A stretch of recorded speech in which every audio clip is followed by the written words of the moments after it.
반갑습니다, 친구들. 한 주간 잘 보냈죠? 우리가 비록 한 장소에서 함께 예배드리지 못하지만 각자의 장소에서 또 각자의 시간에 하나님을 예배할 터인데 걱정할 것은 없는 게 하나님은 공간과 시간을 초월하시는 분이시기 때문에 여러분이 마음을 다해 온전한 자세로 하나님께 예배 드린다면 하나님께서는 우리의 예배를 받아주실 것이다 라는 거 잊지 말고 오늘도 우리가 마음을 모아서 하나님을 예배하는 시간 가지도록 하겠습니다. 지난주 복습부터 하겠습니다. 찬양부터 할게요.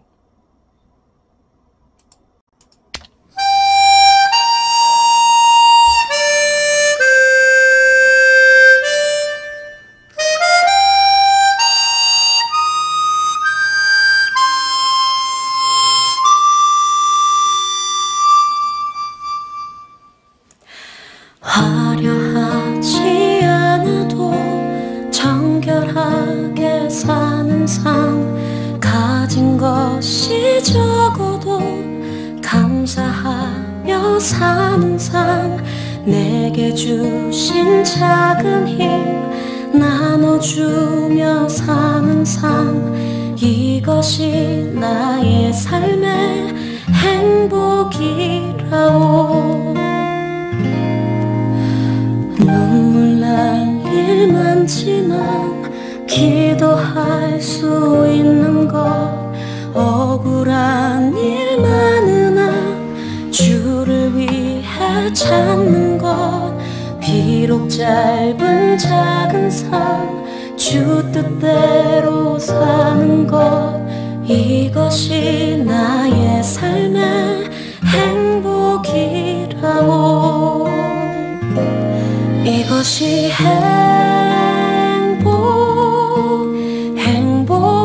행복이라고. 세상은 알 수 없는 하나님 선물, 이것이 행복이라고.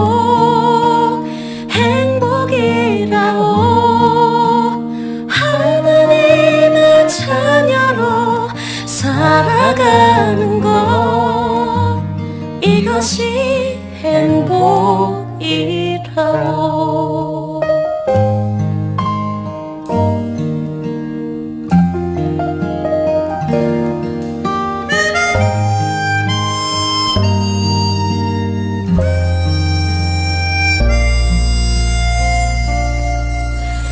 눈물 날 일 많지만 기도할 수 있는 것, 억울한 일 많으나 주를 위해 참는 것, 비록 짧은 작은 삶 주 뜻대로 사는 것, 이것이 나의 삶의 행복이라오.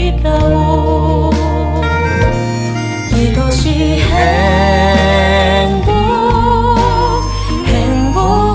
행복이라오.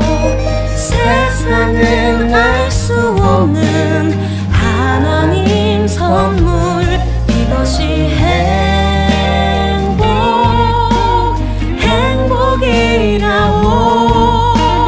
하나님의 자녀로 살아가는 것, 이것이 행복이라오.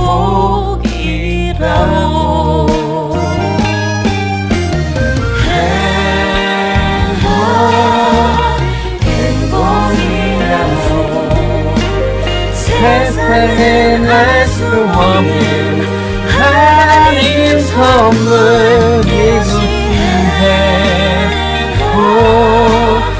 행복이라고. 하나님의 자녀로 살아가는 것, 이것이 행복이라고.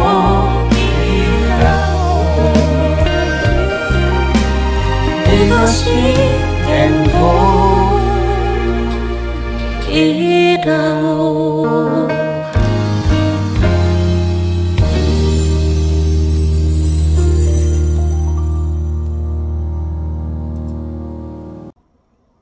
지난주 복습합니다. 지난주 우리가 침례에 대해서 함께 살펴보았습니다.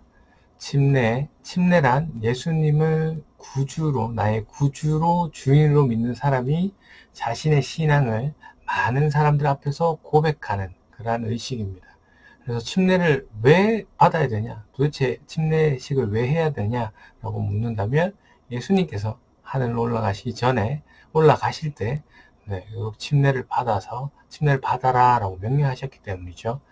그래서 침례의 의미는 침례 받는 사람이 물에 들어갔을 때 옛사람, 나의 주인됨, 그리고 나의 죄가 함께 예수 그리스도와 함께 죽는 것을 의미하는 것이고, 또 물에서 나올 때 예수님이 죽으셨다가 살아나시는 것처럼 우리도 새로운 사람이 된다라는 것, 그리고 예수님처럼 우리도 예수님 재림 때 다시 부활할 것이다 라는 예표의 의미를 가지고 있다라는 것으로 지난주 살펴봤습니다.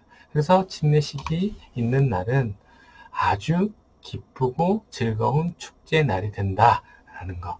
그래서 전사님이 개인적으로 바라기는 올해 여러분이 다 예수님을 구주로 또 주인으로 영접해서 전사님 저 침례 받고 싶어요. 다른 사람들 앞에서 저 하나님을 예수님을 구주로 주인으로 시인하는 의식을 하고 싶어요 라고 고백하는 친구가 나오기를 꿈꿔봅니다. 그렇다면 전도사님이 그 상상만 하는데도 지금 눈시울이 붉어지거든요. 그런 멘트를 누가 전도사님한테 날린다면, 근데 주님은 얼마나 기뻐하실까 라는 생각을 해봅니다. 하여튼 여러분 올 한 해 더 열심히 마음을 열어서 하나님을 잘 믿는, 제대로 믿는 우리 친구 되길 바라고요. 오늘 말씀 봅니다. 오늘 말씀의 제목은 우리가 계속 성경 공부식으로 하고 있죠. 주의 만찬입니다. 예전에는 성찬식이라고 많이 불렀는데 이제 용어가 그렇게 이제 환영받지 못하는 용어로 요즘에는 주의 만찬이라는 단어로 이제 변환해서 쓰고 있습니다. 주의 만찬, 우리가 교회에서 받는 친구가 있을지 모르겠어요. 예배 끝나거나 아니면 예배 도중에 빵이나 포도 음료를 돌려서 먹고 말씀을 듣고 나누고 하는 그러한 의식들 본 사람이 있을 거예요. 그래서 이 주의 만찬이 어떻게 시작됐냐? 근원은 당연히 성경책에 있겠죠. 언제 하셨냐면 예수님께서 잡히시는 날 밤에 이제 저녁 식사를 제자들과 함께 하는데요. 그 식탁을 주의 만찬이라고 합니다. 왜 그러냐? 마태복음 26장 26절 또 27절 28절 말씀인데 전사님 읽으면 눈으로 따라오세요. 그들이 먹을 때 예수께서 떡을 가지사 축복하시고 떼어 제자들에게 주시며 이르시되 받아서 먹으라 이것은 내 몸이니이다 하시고 또 잔을 가지사 감사기도 하시고 그들에게 주시며 이르시되 너희가 다 이것을 마시라. 이것은 죄사함을 얻게 하려고 많은 사람을 위하여 흘리는 바 나의 피 곧 언약의 피니라.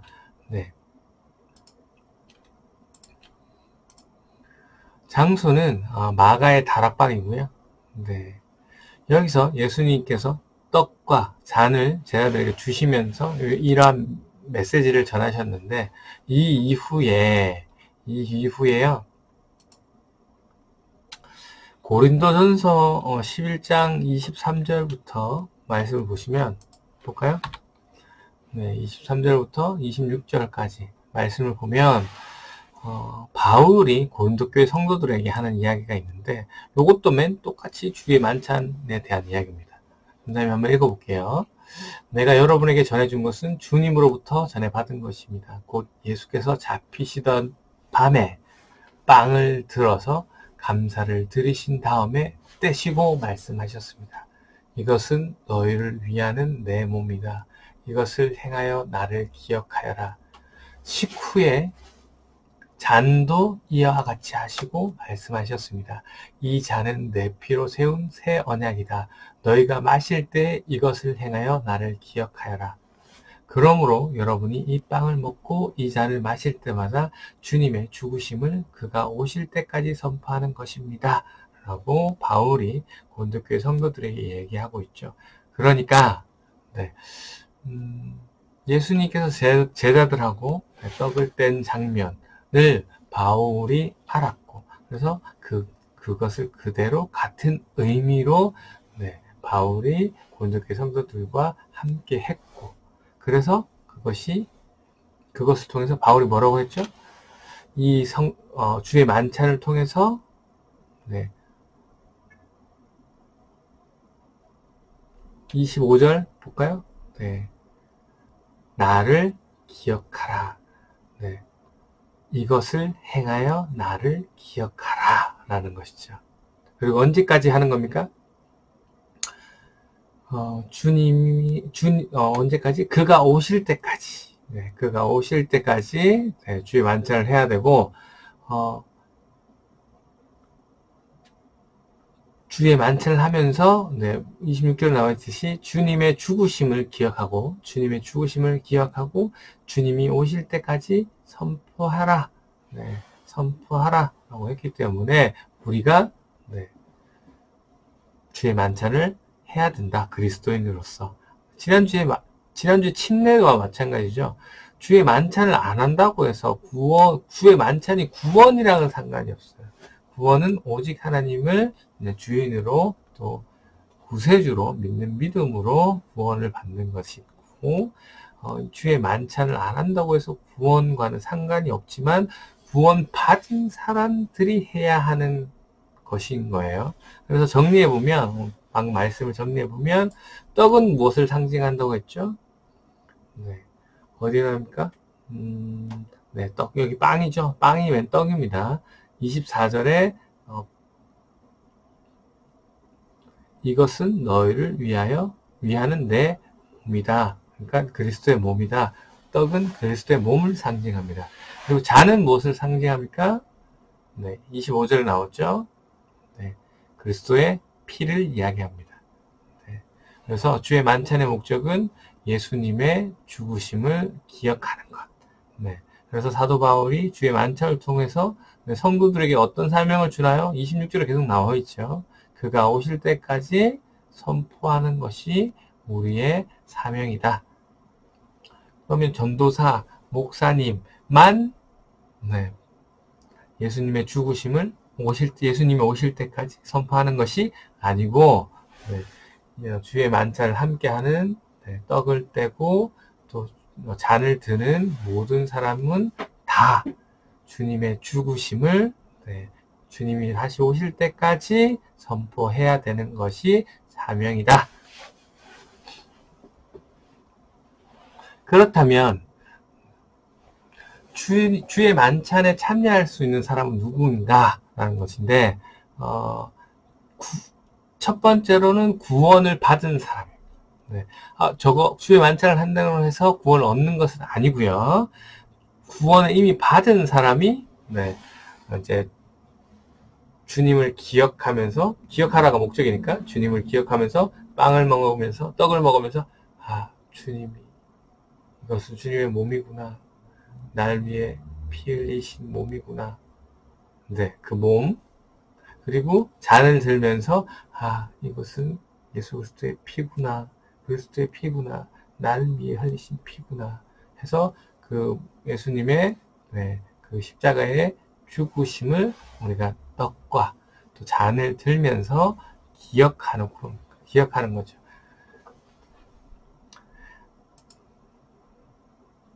그런데 네, 구원을 누가 받았는지 사실 정확하게 아시는 분은 하나님이시죠. 네, 정확하게 아시는 분은 하나님이시고 그렇기 때문에 우리가 이제 첫 번째 조건은 구원받은 사람이 주의 만찬에 참여하는 건데 두 번째는 그래서 침례를 받은 사람, 네, 침례를 받은 사람 그리고 그 교회 공동체에 소속된 사람은 주의 만찬을 참여하도록 하는 게 일반적입니다.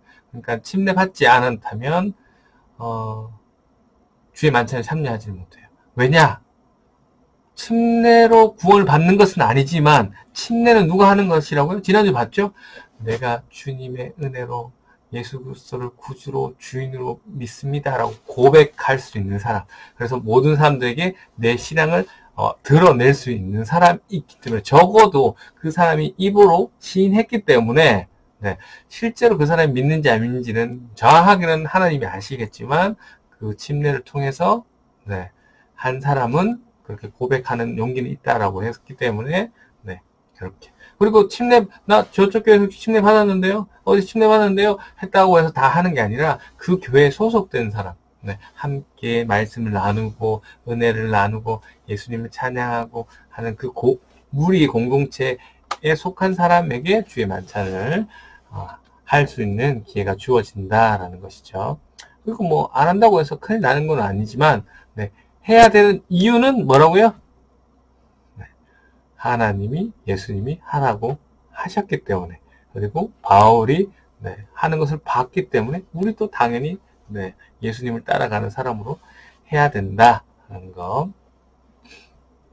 그런데 이 주의 만찬을 뭐 구원 받는 것도 아닌데 뭐 안 한다고 해서 큰일 나는 것도 아닌데 라고 생각하고 대수롭지 않게 생각하는 사람이 있어요. 너무 막 생각하는 사람이 있는데 고린도전서 11장 27절에 보면요. 요 다음 구절이죠.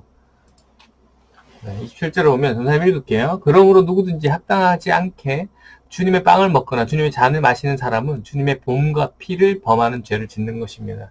네, 주의 만찬을 해야 하냐고요? 네, 주님의 명령이기 때문에.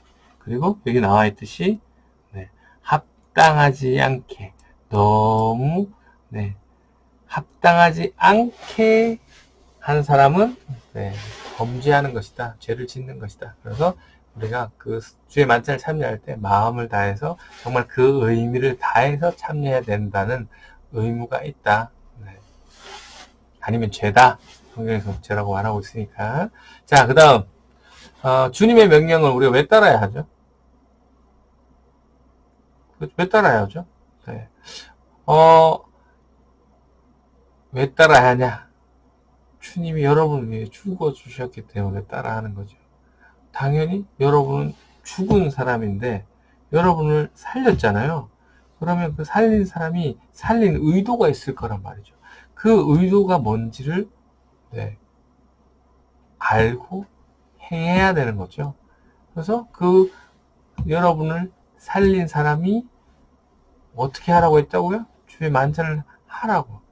그래서 자기가 너희를 위해서 죽었다는 것을 기억해달라고 하셨기 때문에 우리는 주의 만찬을 한다라는 거. 그래서 주의 만찬의 횟수는 어떻게 되냐면 침례는 어떻게 한다고 했죠? 1년에 한 번인가요? 아니죠. 평생에 한 번이면 된다 했습니다. 평생에 한 번 침례를 하면 되는데 주의 만찬은 그럼 평생에 한 번 하는 걸까요? 아닙니다. 주의 만찬은 어떻게 하냐? 사도행전 2장 46절 말씀, 가운데 있는 말씀이죠. 선생님이 읽을게요. 그리고 날마다 한 마음으로 성전에 열심히 모이고 집집이 돌아가면서 빵을 떼며 순전한 마음으로 기쁘게 음식을 먹고. 여기서 네, 빵을 떼며라는 거. 네, 이게 뭐냐면 주의 만찬을 얘기해요. 언제 했다고요? 날마다. 네, 매일. 초대교회 성도들은 매일 했어요. 매일 한 마음으로 모여서 식사를 하면서 빵을 뗄 때마다 그들의 주식이 빵이기도 하잖아요. 뗄 때마다 예수님이 나를 위해 죽으셨구나. 또 포도주는 음료처럼 마시잖아요. 먹으면서 주님이 나를 죽으셨고 날 위해 죽으셨구나 라는 것을 기억했다라는 것이죠. 네. 그리고 또 사도행전 20장 7절 말씀, 세 번째 나누는 말씀을 보면 또 언제냐? 주간의 첫날에 우리는 빵을 떼려고 모였다. 바울은 그 다음날 떠나가기로 되어 있어서 신도들에게 강론하였는데 강론이 밤이 깊도록 계속되었다. 네, 여기 사도행전에서 두 번 나오는데 사도행전에서 여기서는 네, 주의 만찬을 언제 하냐? 주 1회 했어요. 주 1회. 주간의 첫날에 주 1회 하는 것으로 네, 나와 있네요. 그래서 성경에는 매일 하는 것도 있고 주 1회 한 것도 나왔기 때문에 횟수에 대해서는 특별히 정해진 게 없구나 라는 사실.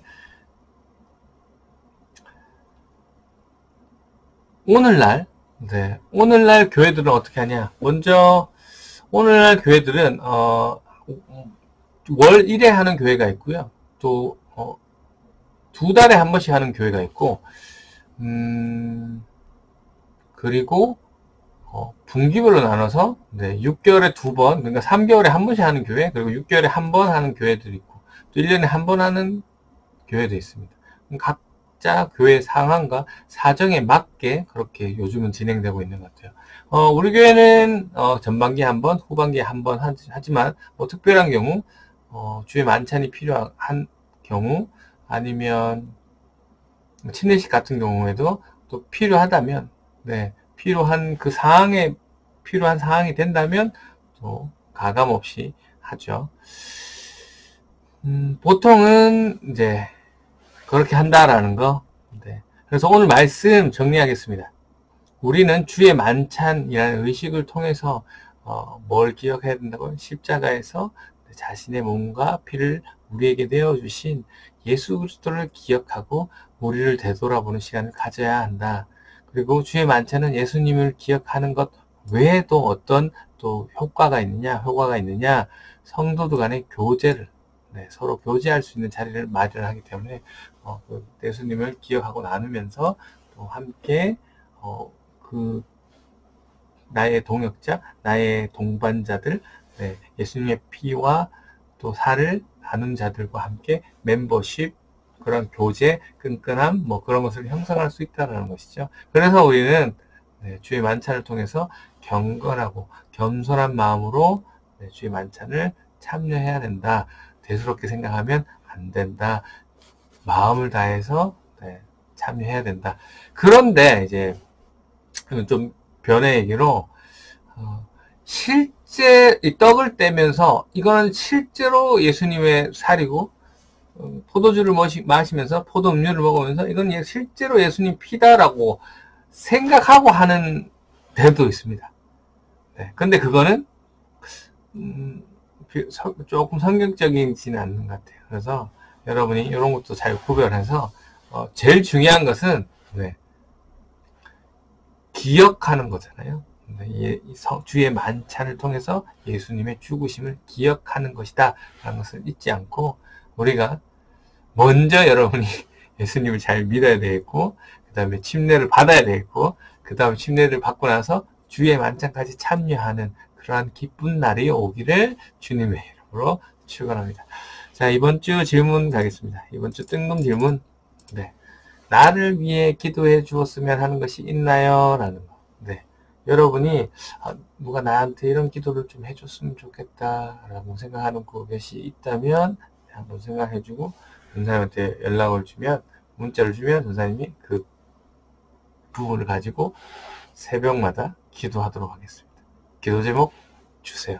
부끄러워하지 마시고 고민 마시고 비밀 지켜줄 테니까 기도 제목 주세요. 알겠죠? 그러면 한 주간 잘 보내고 주어진 자리에서 코로나 조심하고 또 최선을 다하고 공부 열심히 해서 부모님의 기쁨, 또 친구들의 기쁨, 무엇보다도 하나님의 기쁨이 되는 우리 친구 되기를 주님의 이름으로 축원합니다. 안녕. 하늘에 계신 우리 아버지, 아버지의 이름을 거룩하게 하시며 아버지의 나라가 오게 하시며 아버지의 뜻이 하늘에서와 같이 땅에서도 이루어지게 하소서. 오늘 우리에게 일용할 양식을 주시고 우리가 우리에게 잘못한 사람을 용서하여 준 것 같이 우리 죄를 용서하여 주시고 우리를 시험에 빠지지 않게 하시고 악에서 구하소서. 나라와 권능과 영광이 영원히 아버지의 것입니다. 아멘.